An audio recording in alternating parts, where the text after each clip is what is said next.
Hello students, कैसे हैं आप लोग। आई होप आप बहुत बढ़िया होंगे, स्वस्थ होंगे और मस्त होंगे। मैं भी बहुत बढ़िया हूँ। आप सभी का वेलकम है मेरे इस खूबसूरत से channel rainbow physics bye Megha पे। जैसे स्टूडेंट आपको पता है कि हम इस चैनल पे 11th फिजिक्स, 12th फिजिक्स और साथ में अभी आपको कमिंग डेज में दिखेगा 9th में साइंस का जो पार्ट, फिजिक्स वाला पार्ट होता है वो, और 10th में जो साइंस में जो फिजिक्स वाला पार्ट होता है उसको इंक्लूड करेंगे आगे आने वाली प्लेलिस्ट में। और 11th 12th तो आपका चल ही रहा है। तो अभी हम बात कर रहे हैं 12th फिजिक्स का जो पहला चैप्टर हमारा चल रहा था, electric field and charges, electric charges and field. उसमें हमने 3-4 वीडियोस कवर कर ली हैं। देखिए वीडियो छोटी छोटी है लेकिन आपको कंप्लीट यहाँ पे कंटेंट मिलेगा। तो उस वीडियो में हमने लास्ट टाइम जो पढ़ा था, हमने कूलाम्स लॉ पढ़ा था और हमने ये देखा था कि कूलाम्स लॉ से बढ़ने वाले बहुत अच्छे न्यूमेरिकल हमने किए थे। उन न्यूमेरिकल्स में मैं कुछ एक दो न्यूमेरिकल जो थे थोड़ा सा डिफरेंट, थोड़ा सा हट वैल्यू, थोड़ा सा साइन चेंज करके जो वैल्यू, उसके एक दो क्वेश्चन मैं और कराऊंगी जिससे रिलेटेड आपको कुछ रिजल्ट याद करने हैं। तो आज हम ये देखेंगे कुछ और न्यूमेरिकल, साथ में कूलाम्स लॉ जो हमने पढ़ा था उसका वेक्टर फॉर्म कभी कभी आपसे पूछा जाता है, और साथ में हम लास्ट में सुपरपोजिशन प्रिंसिपल पढ़ेंगे। और सुपरपोजिशन प्रिंसिपल जो है उससे बनने वाले बहुत ही बढ़िया न्यूमेरिकल, और साथ में इससे बनने वाले जो न्यूमेरिकल है, चाहे हम बोर्ड को ले लें, चाहे हम नीट ले लें या जेईई मेंस ले लें, उसकी फाउंडेशन तैयार करते हैं, बहुत अच्छे अच्छे न्यूमेरिकल बनते हैं। तो आज का जो आपका लेक्चर है बहुत ही इंपॉर्टेंट होने जा रहा है। आप शुरू से लास्ट तक एक बार भी स्किप मत कीजिएगा, आपको सारे न्यूमेरिकल यहाँ को देखने को मिलेंगे और एक तरफ से आपको पूरा आपका 12th की फिजिक्स का कंप्लीट पैकेज आपको यहाँ पे मिलेगा। तो स्टूडेंट स्टार्ट करते हैं, चलो साथ में पढ़ते हैं। तो बेटा हम बात कर रहे हैं कि कुछ न्यूमेरिकल हम करने जा रहे हैं। तो पहला न्यूमेरिकल हम जो करने जा रहे हैं, बहुत ज़्यादा मैं इसकी थ्योरी, इसकी लैंग्वेज में नहीं जाऊँगी, बस मैं आपको बता रही हूँ कि इस न्यूमेरिकल में पूछा गया है, एक आपका 25 माइक्रोकूलाम का चार्ज है और थोड़ी डिस्टेंस में एक चार्ज और रखा हुआ है जो कि 100 माइक्रोकूलाम का, एक 25 माइक्रोकूलाम का और एक 100 माइक्रोकूलाम का चार्ज है, और इनके बीच की डिस्टेंस 9 सेंटीमीटर है, 9 सेंटीमीटर है। तो बेटा हमसे ये पूछा गया है कि इसके बीच में हम एक थर्ड चार्ज को कहाँ पे रखेंगे कि ये पूरा सिस्टम उस समय इक्विलिब्रियम में हो। देखो ऐसे क्वेश्चन हमने लास्ट वाले वीडियो में किए थे, बस मैं अभी यहाँ पे इसलिए कराने जा रही हूँ क्योंकि यहाँ पे क्योंकि हमने उन क्वेश्चन को किया तो था, इवैल्यूएशन लास्ट में नहीं कर पाए थे टाइम की कमी होने की वजह से। तो क्योंकि इस क्वेश्चन को करने के बाद आपको एक बहुत ही बढ़िया रिजल्ट देखने को मिलेगा, जिसको आपके ऐसे न्यूमेरिकल जैसे आते हैं आपको कोई डिफिकल्टी नहीं होगी, आप इजीली पता कर सकते हैं कि क्यू चार्ज आपका कहाँ पे है। तो हमने कंसिडर किया कि क्यू चार्ज आपका कहीं यहीं पे है, क्योंकि यहाँ से x डिस्टेंस पे है और यहाँ से जो डिस्टेंस बच गई 9 सेंटीमीटर से x को हमने डिक्रीज कर दिया, तो ये कितनी हुई आपकी 9 - x। इतना तो हमने कल भी किया था। अब हमने कहा था कि अगर ये q चार्ज रखने से आपका पूरा सिस्टम इक्विलिब्रियम में, इसका मतलब क्या है कि q चार्ज में लगने वाला force, total force, result force का सम, टोटल फोर्स का रिजल्टेंट जो है, या हम उसका वेक्टर सम बोलें, वो आपका 0 आएगा। यहाँ तक आप कल भी कह चुके थे बात। या हम इसमें लगने वाले फोर्स 25 माइक्रोकूलाम में लगने वाले फोर्स का रिजल्टेंट सम 0 कर सकते हैं, रिजल्टेंट, और यहाँ पे 100 माइक्रोकूलाम में लगने वाले टोटल फोर्सेस का वेक्टर सम हम 0 कर सकते हैं। तो ज़्यादा इजी हमारे क्यूब पे था, तो हमने कहा कि अगर ये पूरा सिस्टम किस पे है, इक्विलिब्रियम में है, तो क्यू जो चार्ज है वो उस पर लगने वाले टोटल फोर्सेस का जो सम होगा वो 0 होगा। ये मानते हैं आप, ठीक है। तो हमें पता है कि क्यू पे लगने वाले का टोटल जितने भी फोर्स लगेंगे उनका वेक्टर सम 0 होगा। तो क्यू पे फोर्स, एक ये 25 माइक्रोकूलाम लगा रहा है और एक ये 100 माइक्रोकूलाम लगा रहा है। तो ये फोर्स कितना लगा रहा है ये देखते हैं। तो बाय अप्लाइंग कूलाम्स लॉ, के Q1 Q2 अपॉन R², तो इस पर लगने वाला फोर्स क्या होगा, एक ये लगा रहा होगा आपका फोर्स और एक ये लगा रहा होगा फोर्स B इस क्यू पे। तो हम कहेंगे कि इस पर लगने वाले जो फोर्सेज हैं उनका सम जो होगा, वेक्टर सम, वो 0 होगा। जब हमने वेक्टर लगाया तब तो सीधे सीधे FA + FB कर दिया, लेकिन जैसे हम वेक्टर को हटाएंगे, इसकी मैग्नीट्यूड फॉर्म में लेंगे, तो हम देखेंगे कि इस पे लगने वाले फोर्सेस का जो सम होगा, वो फोर्सेज जो होंगी वो अलग अलग डायरेक्शन में होंगी, तभी तो 0 होगा, तभी तो 0 होगा ना। तो हम कहेंगे कि एक पॉजिटिव लेंगे और तो एक फोर्स का लेंगे नेगेटिव लेंगे, उसका मैग्नीट्यूड। तो पहले फोर्स को मान लिया पॉजिटिव लिया, तो वो हो गया आपका K Q1 Q2, मतलब Q1 Q2 हो गया आपका 25 माइक्रोकूलाम। अपॉन आर स्क्वायर, मतलब ये वाली डिस्टेंस एक्स स्क्वायर। दूसरे को माइनस लिया अगर, क्योंकि अगर ये फोर्स को हमने पॉजिटिव लिया है तो इधर वाले को क्या कहेंगे, इधर वाले को क्या कहेंगे, नेगेटिव लेंगे। ऐसा ही किया हमने। तो दूसरे वाले को नेगेटिव लिया तो ये हो गया आपका K again Q1 Q2 Q 100 micro coulomb upon बीच की डिस्टेंस 9 माइनस एक्स का होल स्क्वायर। ये कितना आना चाहिए आपका 0। इसे सॉल्व करेंगे। सॉल्व करने से पहले के से के कैंसिल हो जाएगा, क्यू से क्यू एक्चुअली कैंसिल नहीं हो रहा है, मतलब कैंसिल भी हो सकते हैं और ऐसे भी लिख सकते हैं, इनको कॉमन निकाल के यहाँ ले गए तो ये कितना हो गया 0। ठीक है, माइक्रो कूलम कोई प्रॉब्लम क्रिएट नहीं करेगा क्योंकि दोनों जगह माइक्रो कूलम है आपका। ये कितना हो गया आपका 25 अपॉन एक्स स्क्वायर और यहाँ हो गया आपका 100 अपॉन 9 माइनस एक्स का होल स्क्वायर। इस 25 से ये 100 4 टाइम्स कैंसिल हुआ, ये 9 माइनस एक्स स्क्वायर यहाँ आया तो ये 9 माइनस एक्स का होल स्क्वायर था और एक्स का स्क्वायर था तो दोनों का होल स्क्वायर हो गया। ये हो गया आपका 4 का स्क्वायर, 4 के स्क्वायर को हम लिख सकते हैं 2 का स्क्वायर। देखिए +2 भी आ सकता है, -2 भी आ सकता है, आप दोनों भी चेक कर सकते हैं वैल्यूज यहाँ पे। मैं अभी खाली +2 कर रही हूँ तो ये भी स्क्वायर है ये भी स्क्वायर, दोनों साइड का स्क्वायर रूट किया तो कितना आ गया आपका 9 minus X upon X equal to 2। Cross multiply किया इसको तो कितना आ गया आपका 9 minus X equal to 2x। Solve किया 2x plus x 3x equal to 9। तो यहाँ से x कितना आ गया आपका 9 अपॉन 3 या 3 सेंटीमीटर। तो x की वैल्यू कितनी आई आपकी 3 सेंटीमीटर। देखो ऐसे क्वेश्चन आपने कल भी 2-3 किए थे, लेकिन दोबारा से ये क्वेश्चन कराने का मेरा क्या मतलब मेरा क्या इंटेंशन है मैं वो बताऊंगी आपको। मैंने दोबारा इस क्वेश्चन को इसलिए कराया, देखो यहाँ पे x की वैल्यू 3 आ रही है तो इसका मतलब क्या है, इसका मतलब ये है कि चार्ज जो है Q चार्ज यहाँ से तो 3 डिस्टेंस पे होगा और यहाँ से कितने में होगा 9 माइनस 3 6।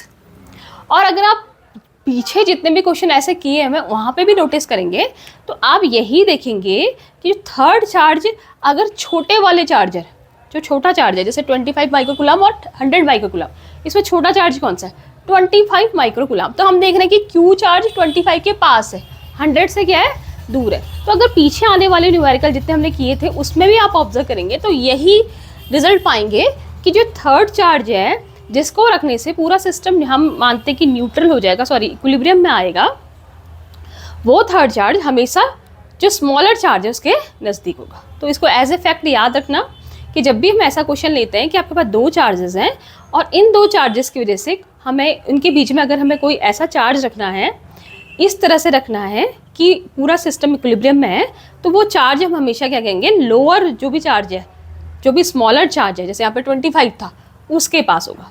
ठीक है, समझ में आ रहा है ना। तो पहले आप समझ जाएंगे कि हमेशा इसके नज़दीक आएगा 25 माइक्रो कूलम के। तो इसी रिजल्ट को समझाने के लिए मैंने आपको ये क्वेश्चन एक बार और करा दिया। तो इसको रिजल्ट को याद रखना कि हमेशा स्मॉलर चार्ज के पास आएगा ऐसा Q चार्ज जिसको रखने से पूरा सिस्टम क्या आ रहा है इक्विलिब्रियम में आ रहा है।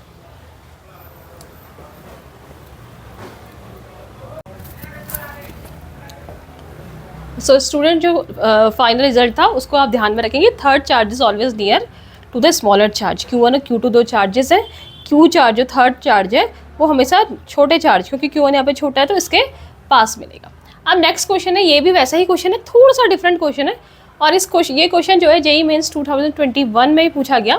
अब देखिए यहाँ पे क्या है, 2 चार्जेस, ध्यान से देखिएगा, 2 charges 20 microcoulomb and -5 microcoulomb are at a distance 5 centimetre. 2 charges है 20 और -5 सेंटीमीटर के डिस्टेंस में रखे गए हैं। ठीक है, यहाँ तक की बात समझ में आती है। एक 20 माइक्रोकूलम है और दूसरा थोड़ा सा डिफरेंट है, माइनस में है वो, और ये दोनों 5 सेंटीमीटर के डिस्टेंस में रखे गए हैं।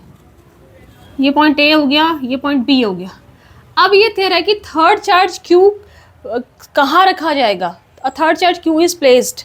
ठीक है, at what position a third charge Q is placed so that it does not experience a net electric force. कि थर्ड चार्ज कहाँ रखा जाएगा कि वो कोई भी नेट इलेक्ट्रिक फोर्स फील ना करे, एक्सपीरियंस ना करे।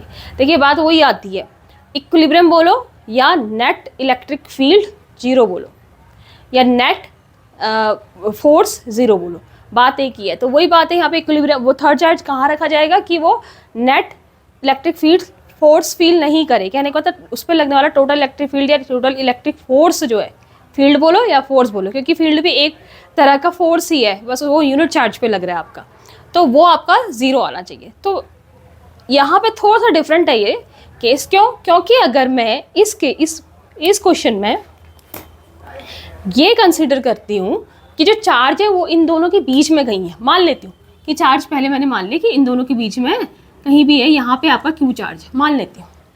तो आप देखिए अगर ये चार्ज पॉजिटिव है तो ये भी पॉजिटिव है, तो ये इसको रिपेल करेगा, ठीक हो गया। ये चार्ज पॉजिटिव है, ये नेगेटिव है, तो ये इसे अट्रैक्ट करेगा। अब दोनों फोर्सेस एक ही डायरेक्शन में आपको मिलेंगे। दोनों फोर्सेस का एक ही डायरेक्शन में मिलने का मतलब समझ रहे हैं कि ये दोनों फोर्स ऐड होंगे न कि सब्सट्रैक्ट होंगे, क्योंकि फोर्स एक वेक्टर क्वांटिटी है और जब वो एक ही डायरेक्शन में होते हैं वो ऐड होते हैं, क्योंकि उनके बीच का एंगल जब जीरो होता है तो ऐड होते हैं। तो ऐसी कंडीशन में कभी भी ऐसा हो सकता है कि इनका जो रिजल्टेंट, इसमें लगने वाला रिजल्टेंट फोर्स जीरो आए, तो ऐसा कभी भी नहीं हो सकता। तो ये कभी भी इसके बीच में प्रेजेंट नहीं होगा। कब, किस केस में? जब एक चार्ज आपका पॉजिटिव है, एक नेगेटिव है। तो इसका मतलब ये इसके बाहर कहीं पे होगा चार्ज होगा, या तो यहाँ होगा या तो यहाँ होगा। तो आप ध्यान में रखिए बाहर कहाँ होगा, लोअर, जो भी स्मॉलर चार्ज है उसके पास होगा। तो ये तो आपका क्या है, ग्रेटर चार्ज है, लार्जर चार्ज है, तो इसके पास नहीं होगा, ये स्मॉलर चार्ज है, इसके पास में कहीं थर्ड चार्ज क्यू को हम कंसिडर करेंगे और यहीं पे होगा सी, मान लेते हैं इसको बी, ये बी था और ये ए था। आपको समझ में आ रहा है ना? थोड़ा सा डिफरेंट क्वेश्चन है, ठीक है। चार्ज की पोजीशन देख लिया, अगर बीच में रखे करेंगे तो आपका क्वेश्चन गलत हो जाएगा।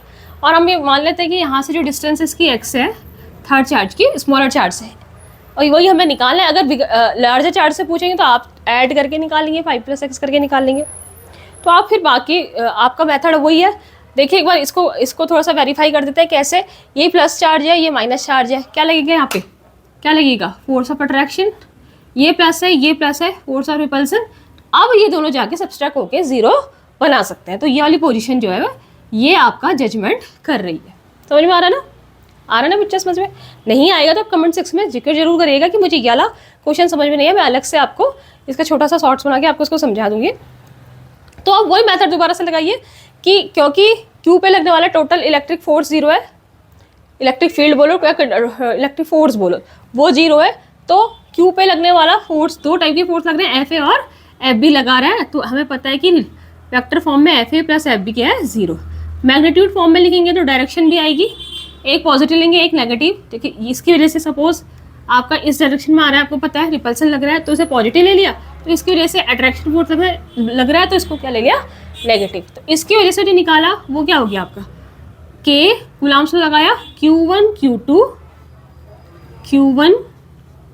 Q2 upon R square. R square कितना है? 5।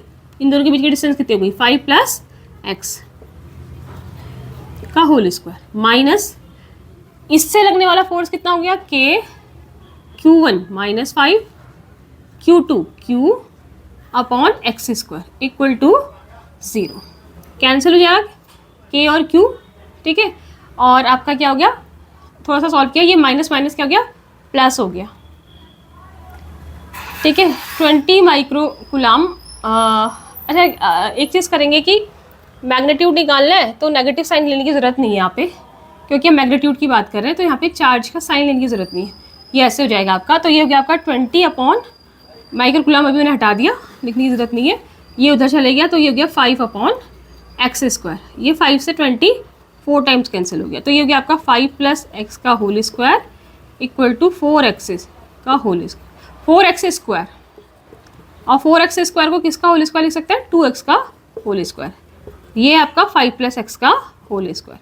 तो दोनों जगह के स्क्वायर रूट निकाला तो 5 + x इक्वल टू 2x। ये इधर चले गया तो x इक्वल टू 5 सेंटीमीटर। इसका मतलब जो थर्ड चार्ज है वो यहाँ से कितने डिस्टेंस में मिलेगा आपको? 5 सेंटीमीटर। तो आप ध्यान में रखना कौन से चार्ज से आपको मिलेगा? लोअर चार्ज से। जो भी आपका स्मॉलर चार्ज है उससे वो आपका कितना डिस्टेंस में मिलेगा? आपका 5 सेंटीमीटर की डिस्टेंस में मिलेगा।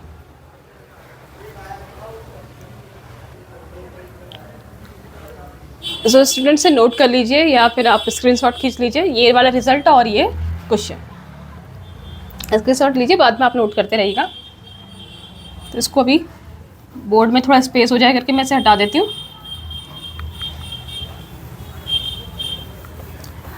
तो ये थे न्यूमेरिकल कूलम्ब्स लॉ पे, इसकी प्रैक्टिस कर लीजिएगा। बहुत अच्छे क्वेश्चन होते हैं ये। क्वेश्चन आपके कॉम्पिटिटिव लेवल पे पूछे जाते हैं और जो CBSE आपका जो बोर्ड में तो आपका इससे पूछता है। नेक्स्ट में टॉपिक करना है आपका vector form of Coulomb's law. ठीक है, तो अब हम देख रहे हैं Coulomb's law in vector form. Coulomb's law किस फॉर्म में? वेक्टर फॉर्म में। सिंपल सा है, एक बार सीख लीजिए, बार बार जरूरत भी नहीं पड़ेगी।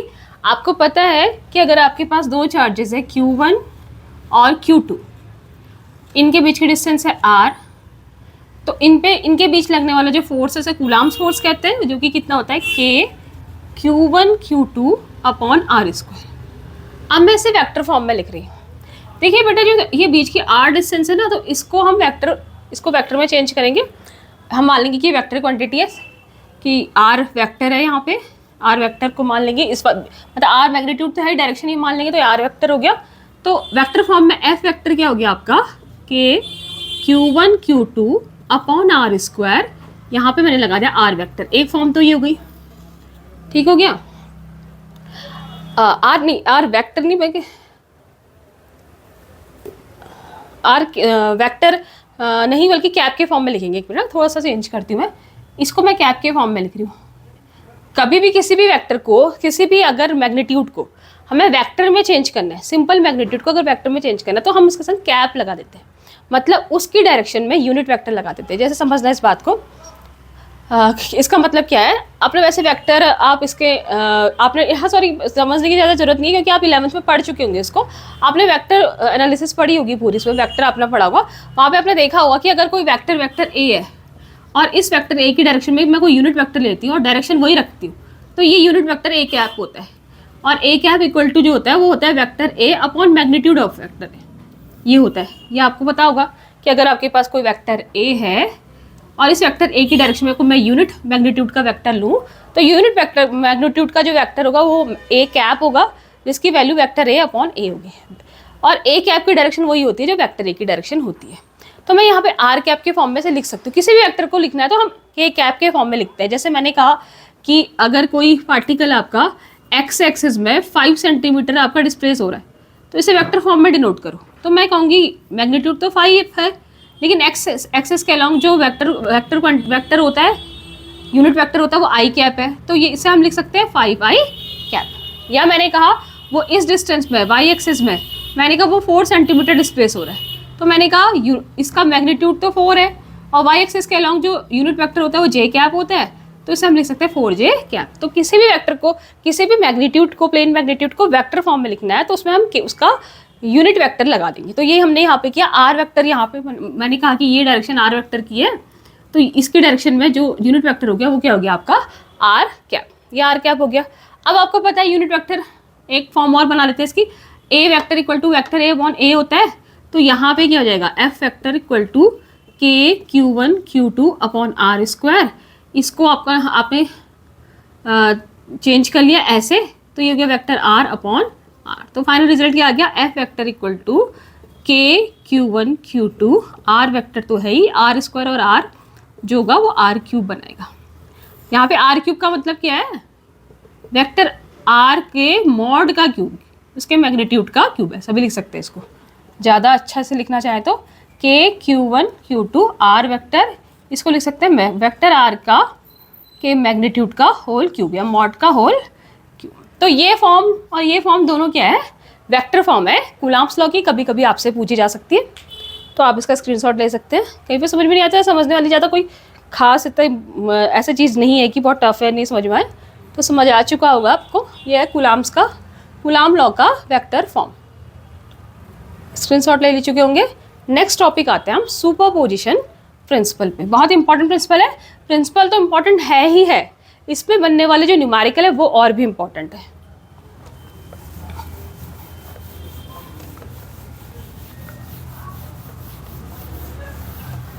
तो नेक्स्ट टॉपिक आ गया आपका सुपरपोजिशन प्रिंसिपल।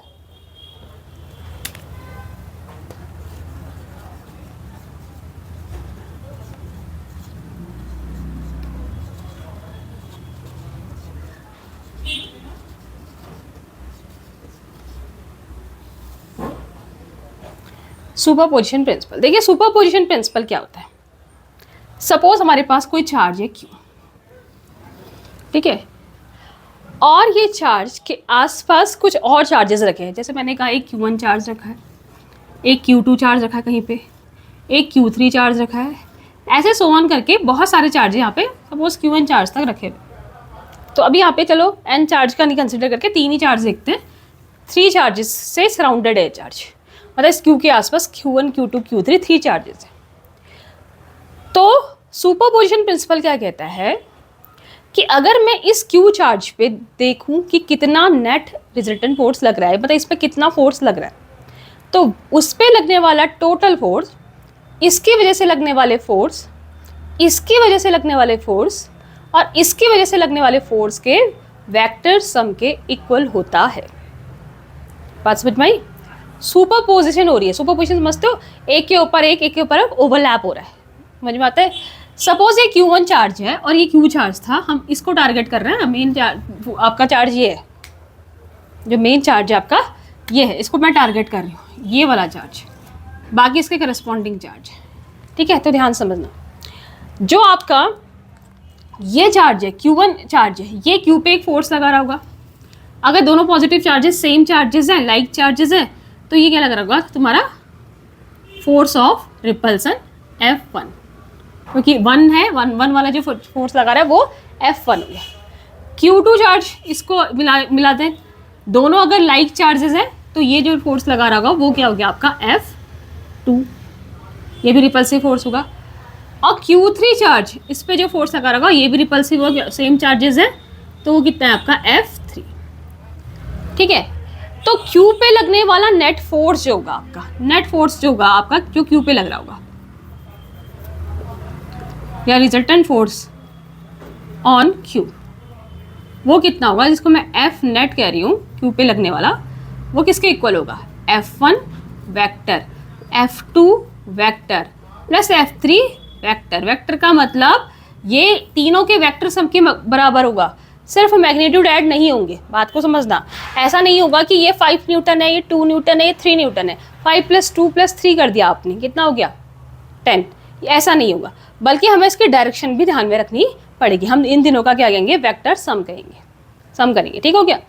अब देखो, इसी को कहते हैं सुपरपोजिशन प्रिंसिपल। सुपरपोजिशन क्यों? क्योंकि इस पे ये वाला F1 लगा था, F2 लगा था, F3, तीनों की ओवरलैपिंग हुई, तीनों को सुपर इम्पोज करा और टोटल चार्जेस, टोटल फोर्सेस में लगा F नेट का।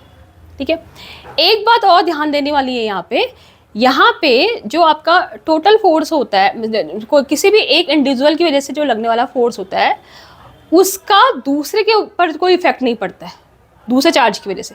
कहने का मतलब इस Q1 ने लगाया F1 फोर्स, तो Q2 के आने से इस F1 में कोई फर्क नहीं पड़ेगा, वो अपना F2 लगाएगा, लेकिन F1 में कोई इफेक्ट भी नहीं डालेगा। कहने का मतलब Q1 और Q के बीच में Q1 Q को F1 फोर्स से रिपेल कर रहा था। जैसे Q2 आया, उसने F1 में कोई इफेक्ट नहीं डाला, बल्कि अपना इंडिविजुअल एक F2 फोर्स लगाया। अब ये दोनों F1 F2 लगा रहे थे, जैसे Q3 आया, उसने इन पे इफेक्ट न डाल के अपना एक इंडिविजुअल F3 लगाया। फिर हमने रिजल्टेंट उनका देखा। तो जब भी दो चार्जेस आपके होते हैं और वो एक दूसरे पे फोर्स अप्लाई कर रहे होते हैं, आपका इलेक्ट्रोस्टैटिक फोर्स, तो किसी थर्ड चार्ज के आने से उनके फोर्स में कोई इफेक्ट नहीं पड़ता, वो उससे उस पर कोई इफेक्ट नहीं पड़ता। तो यही आपका सुपरपोजिशन प्रिंसिपल। और इसको प्रॉपर डिफाइन, जैसे मैं आपको समझा देना, सुपरपोजिशन प्रिंसिपल क्या है कि कोई चार्ज है, उस पर एक इंडिविजुअल चार्ज F1 फोर्स लगा रहा है, दूसरा इंडिविजुअल चार्ज F2 लगा रहा है, तीसरा इंडिविजुअल चार्ज F3 लगा रहा है, तो टोटल फोर्स जितना होगा उस पर लगने वाला क्या होगा? F1 vector plus F2 vector plus F3 vector. ठीक हो गया? वेक्टर तीनों के वेक्टर सम के इक्वल है। और प्रॉपर डेफिनेशन की कटिंग मैंने आपके यहाँ पे लगा दी है, आप इसमें से देख के प्रॉपर डेफिनेशन भी अगर लिखना चाहें अपनी कॉपी में, नोट्स बनाना चाहें, इसे लिख सकते हैं। अदरवाइज मेरा तो यही कहना है कि आप सिर्फ कंसेप्ट को समझो, अपनी लैंग्वेज में से एक्सप्लेन करो, समझो और उसी लैंग्वेज को आप लिखो, ताकि क्या होगा, क्योंकि अगर आप हर चीज़ एज अ डेफिनेशन इसमें क्रैमिंग करने लगोगे ना फिजिक्स में, तब तो बहुत ज़्यादा आपका क्या हो जाएगा, मतलब बहुत डिफिकल्ट हो जाएगा आपका ये सब्जेक्ट। तो आपको क्या करना है, जो समझने वाली चीज़ें समझनी है।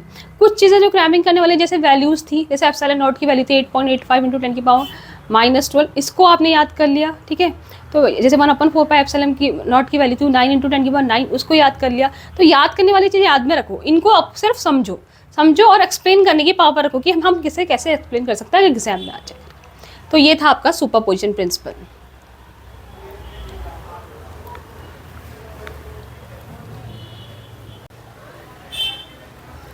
सो स्टूडेंट्स इस क्वेश्चन में आइए, ये सुपरपोजिशन पे बेस्ड एक न्यूमेरिकल है। 3 point charges plus q each are kept at the vertices of an equilateral triangle of side small a. Determine the force on any charge.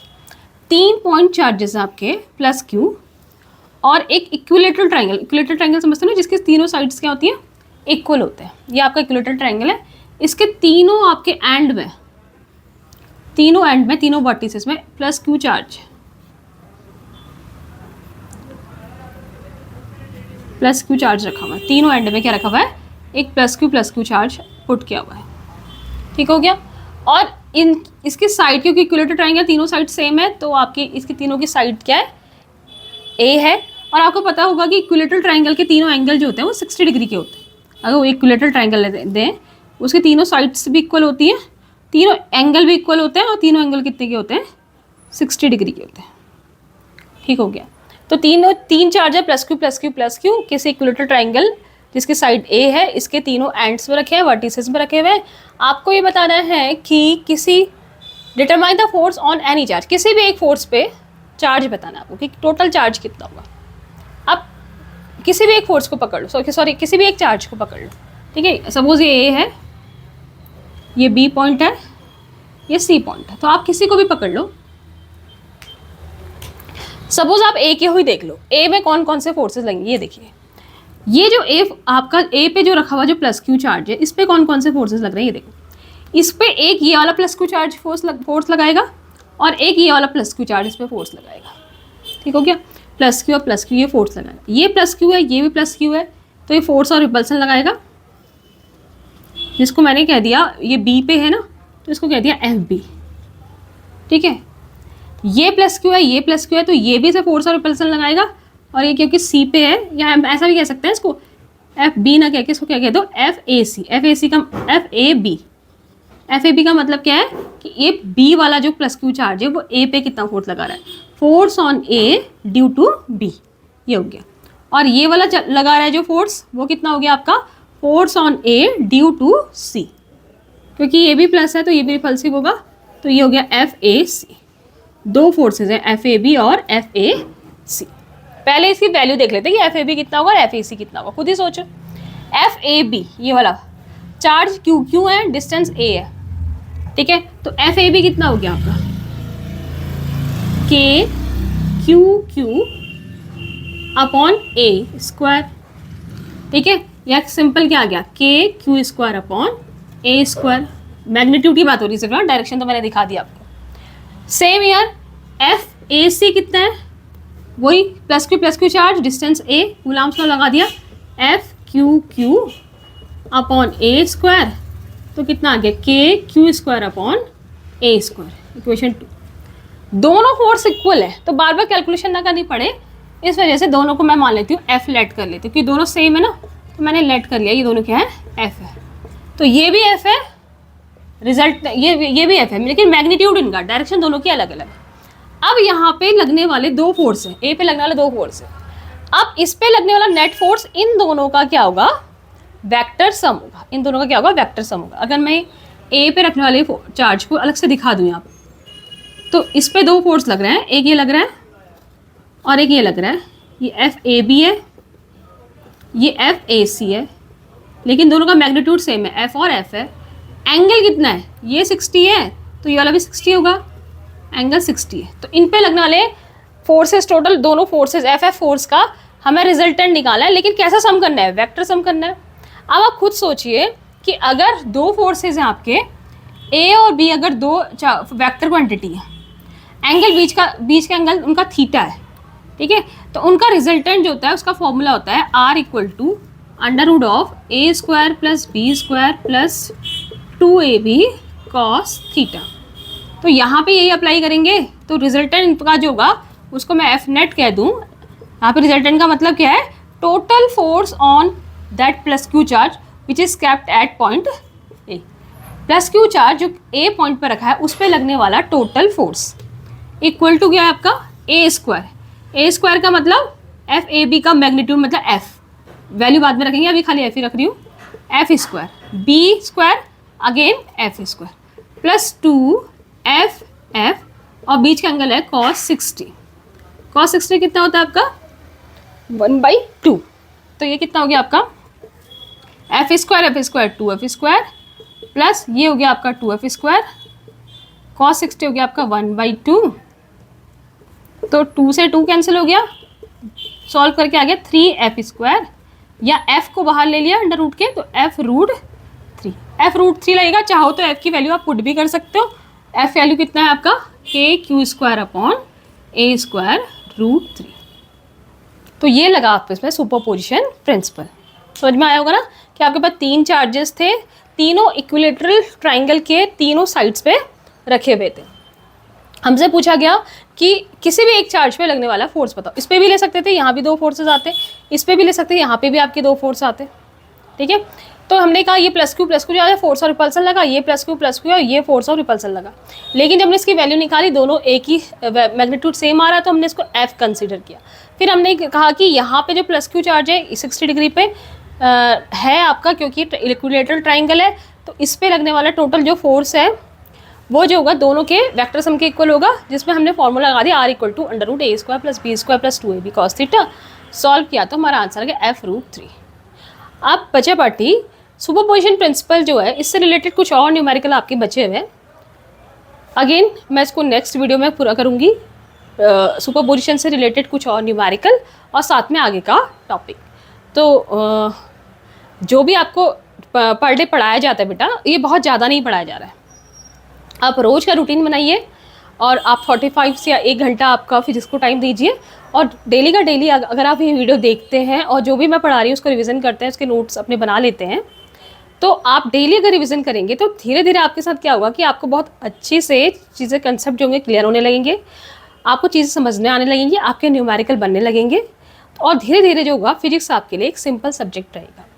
तो बेटा ऐसे ही चलते रहिए। अगर आपको वीडियो अच्छा लगा तो सब्सक्राइब तो करें ही करें, लाइक भी करें, और जो भी ज़रूरतमंद बच्चे हैं जो बहुत ज़्यादा अफोर्ड नहीं कर सकते हैं और जो चाहते हैं कि वो घर बैठे बैठे पढ़ें कंप्लीट 12th का कोर्स, तो उनको रिकमेंड करिए, उनको शेयर कीजिए, और इसी तरह पढ़ते रहिए साथ में। और इन्हीं शब्दों के साथ हैव ए नाइस डे।